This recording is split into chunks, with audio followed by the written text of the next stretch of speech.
welcome to another YouTube video. We are here again at the embalming table for Goth Girl Q&A part 2. Goth Girl Q&A 2, part 2. There we go. I'm doing great.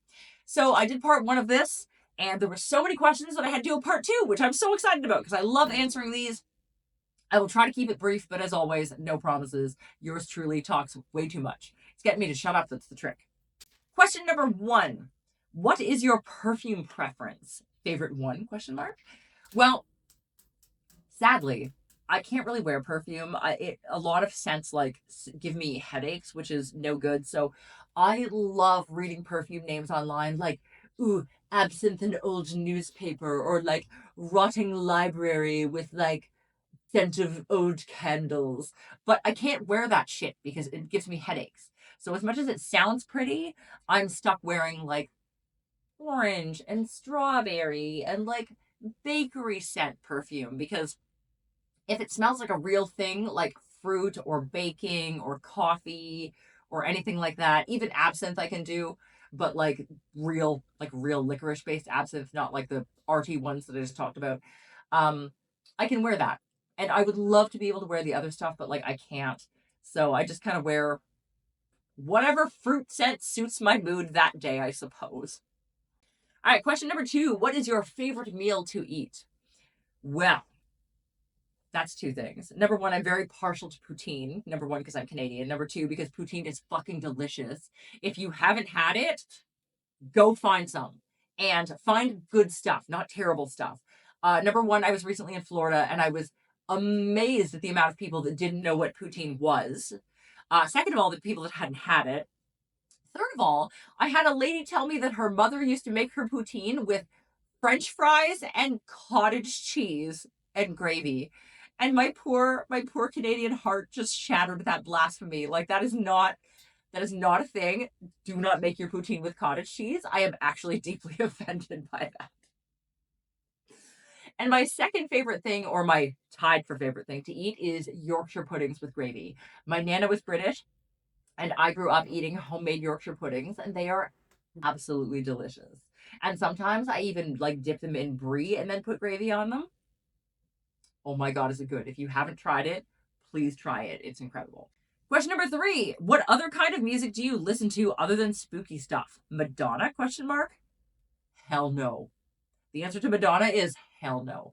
I actually don't listen to any music, actually, that is not spooky or at least under the alternative umbrella.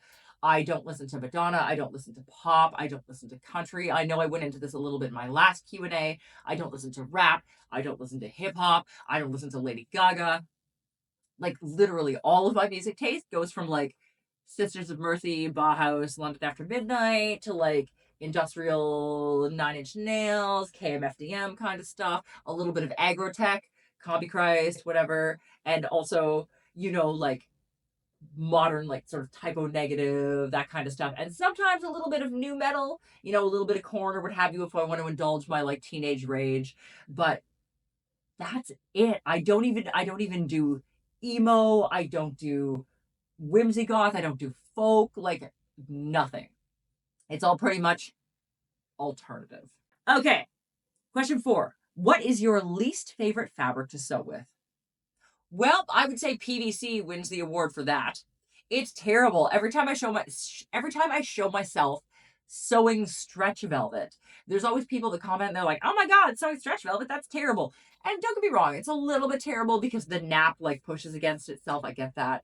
But PVC, my mortal enemy all day long. I hate doing it. I do it a lot because, goth sewing, but I hate it. I also hate sewing satin. Satin is pretty terrible as well because it likes to slide all over the place. So those definitely win the award, even though they're fabrics that I use all the time.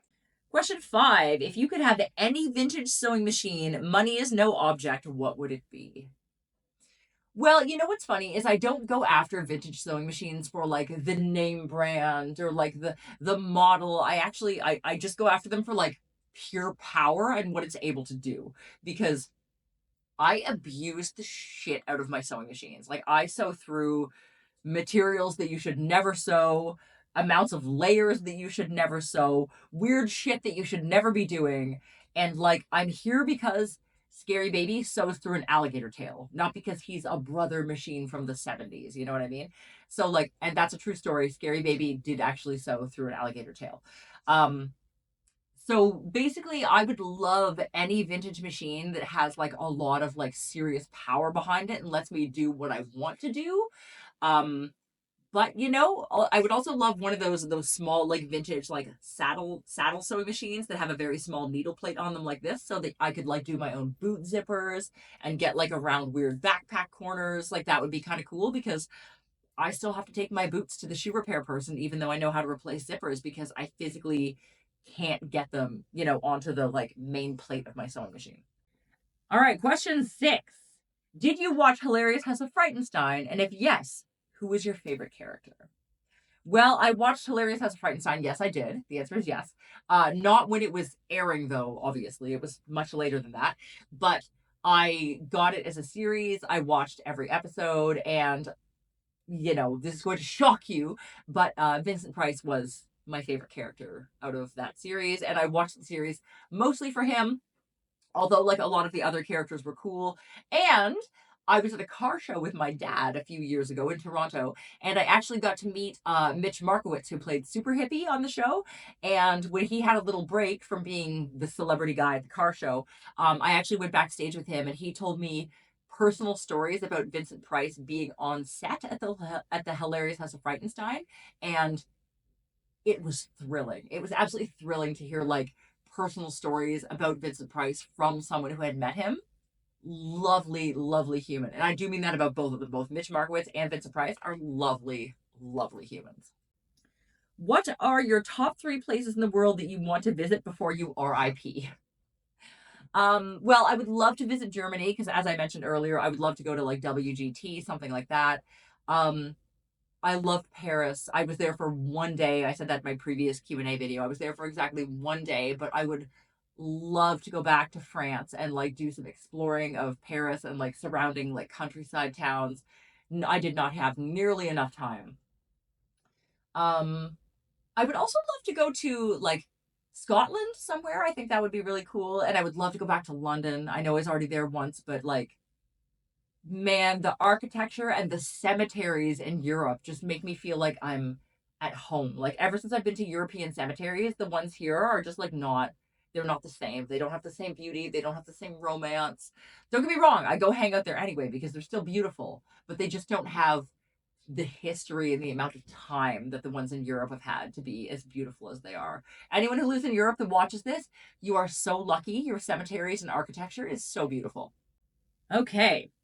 Your work is amazing and it seems your creativity is endless. How do you keep yourself from going how do you keep yourself going and creating? Sorry, I can't read Jessica's writing. She has terrible writing. How do you keep yourself going and creating? Well, number one is my job, so I kind of have to, right? Like I can't just be like, yeah, I kind of don't feel like sewing today because like people need their stuff. People have orders in with me. I'm always booked months in advance, so like I gotta keep going, or I end up falling behind. Um, but a way that I keep myself motivated with quote unquote boring work projects like hemming pants or doing coat zippers or prom dresses or wedding dresses or whatever is I kind of like stagger them. So I'll do like a big creative project and then I get really exhausted from that. So I'll do like a couple of really easy things like hemming pants or doing like sweater zippers or whatever. And then I'll do like a medium thing, like do a wedding dress alteration or like prom dresses or something like that. And then back into a like big creative thing. Because if you're doing the same thing all the time, regardless of what it is, it just doesn't keep you motivated. So kind of like altering the flow of what I'm sewing helps keep me motivated, even though it's not always the most exciting. And like also I'd like to do other hobbies that I like and so also for myself. Like I don't have time at work, obviously. I can't be like stealing my work time to sew for myself unless I absolutely have to. But sometimes I just want to make stuff for me. So I actually have a whole sewing setup for my embalming table here. I'll put like my sewing machine, I'll put a serger, the TV you can't see, but the TV is right behind you.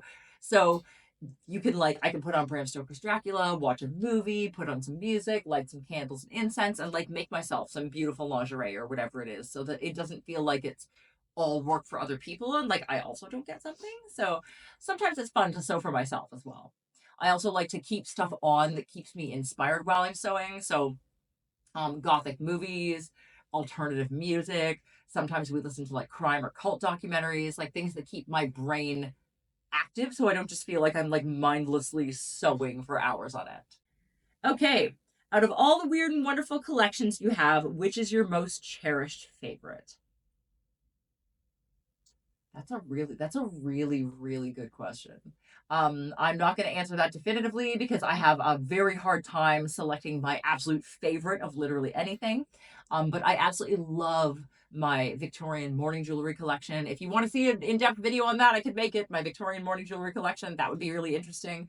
Um, I love my oddities collection because it's very special to me. I am a person that collects oddities, obviously, but I don't collect them just because they're weird. I feel like I'm a collector of stories in a way and like histories and all these things. Like most of my oddities, I don't buy for expensive prices. I buy them cheap or I find them in dumpsters and I teach myself to like repair them. Like a lot of this stuff has been things that are literally slated for the landfill and I will find it and figure out how to repair it and like give it a home because at some point in history, someone put a lot of work into these things when everything was handcrafted and actually took time and wasn't like mass produced and made by machinery.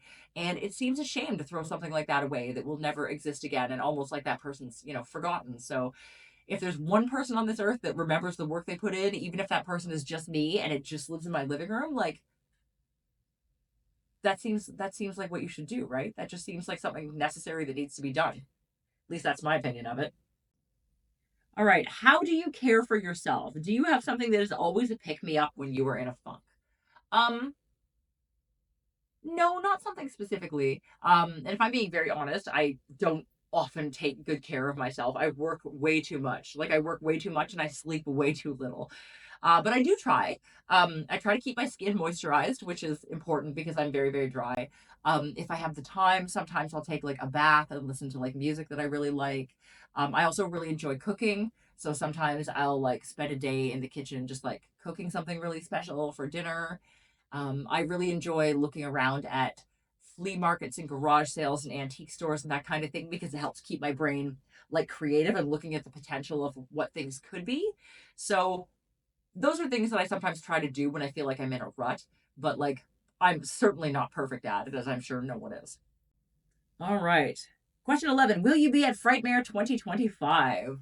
That is to be determined. The answer is probably not. My friend that I went and helped with before decided he no longer needs my help for whatever reason. So I won't be going to his booth, sadly. But if Frightmare themselves asks to bring me in, I certainly would go. Or if I'm able to like find time and just go by myself, I also certainly would go. So we'll see. That's kind of a 50-50 up in the air right now. But I hope so, but no promises. Question 12. What was your favorite band growing up? You're amazing, by the way. Aw, thank you.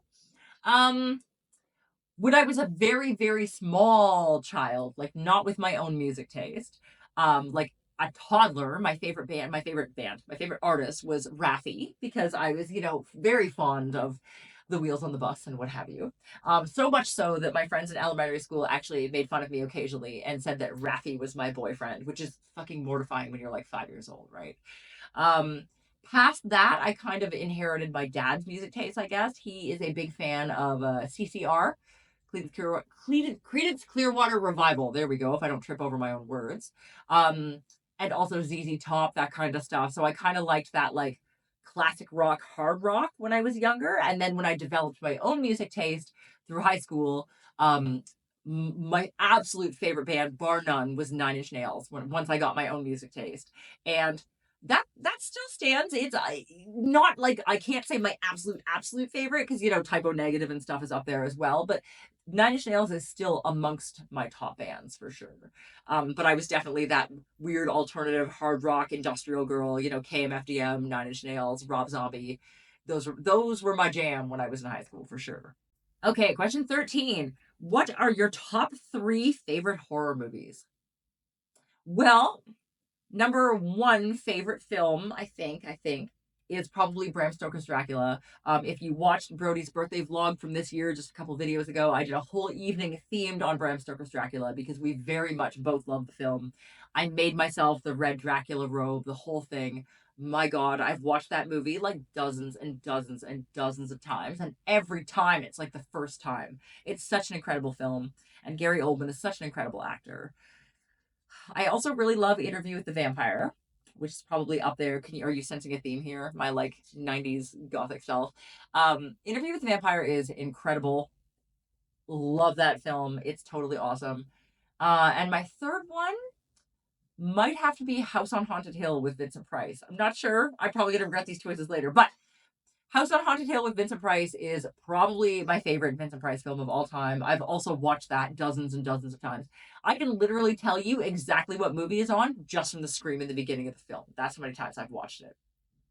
It's incredible. If you want me to do a movie review or a movie recommendation on that, let me know. I certainly will. All right. Do you have a special skincare routine? Your skin is always looking amazing. Oh, well, thank you. Basically, my skincare routine is that I am so dry at all times of the year, not just in the winter, that I feel like if I don't moisturize like several times a day, my skin will just crack in half. Like it's crazy. So I get some very, very thick moisturizers that I call bacon grease. And I put them on multiple times a day. Like after, always at the end of the day, I shower to take my makeup off, crazy thick moisturizer. Wake up in the morning, crazy thick moisturizer. If it's a day off where I'm like not putting on my face and not going to work, middle of the day, crazy thick moisturizer. And it just makes my skin feel comfortable. So you know, I wash my face every day and I put on a lot of moisturizer, and that's basically it. Like I don't use a lot of like fancy toners or like other kind of stuff. It's just thick moisturizer. A lot. All right, question 15. Are you still doing freak show stuff? I might be looking for a grinder girl this summer. Well, yes, I am actually. I don't step on stage very often. It's usually like once or twice a year. But if you can watch some of my previous videos, I don't know what they're called. We'll put them in the description. There's a couple of performances of Brody and I doing stuff. So we do like stapling act. I do the grinder girl thing, whatever. I don't, like I said, it's not often I do it, but yes, whenever people ask me and there's like a paid gig, I definitely will be willing to go out and do it because I really enjoy doing it. I just don't get a lot of opportunity. Question 16. What is your favorite drink? Well, if you're talking about alcoholic drinks, I very much like red wine. I do like Apothic Dark very much. It's one of my favorite red wines. Unfortunately, we are not able to get it here in Canada right now, but I have a couple of bottles saved up, which I'm saving for special occasions. And I also really love absinthe, obviously, as my name is Madam Absinthe, but I generally only drink that for special occasions. But it is my ultimate like fancy person drink. I will get a glass of absinthe and I've got the absinthe fountain, the whole thing. If you ever want to sit with me and do like a proper absinthe ritual as like a YouTube video or like a live or something, I would 100% be down for that. That sounds like a lot of fun. All right, question 17, the last question. What has been inspiring you lately? Well, I suppose the same thing that always inspire me. Um, Bram Stoker's Dracula, one of my favorite horror films. I put that on a lot. It's a big, big inspiration for me.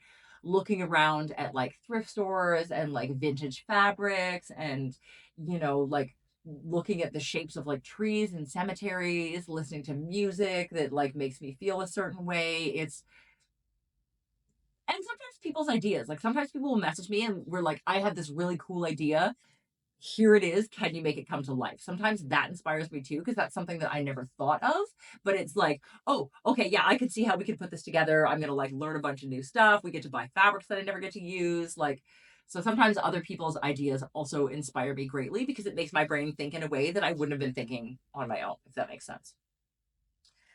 So there we go. That is all 17 questions that Jessica wrote out for me. And I just opened my mouth and said whatever I said because I had not pre-read these as per usual. So I really hope you liked Goth Girl Q&A part two of part two.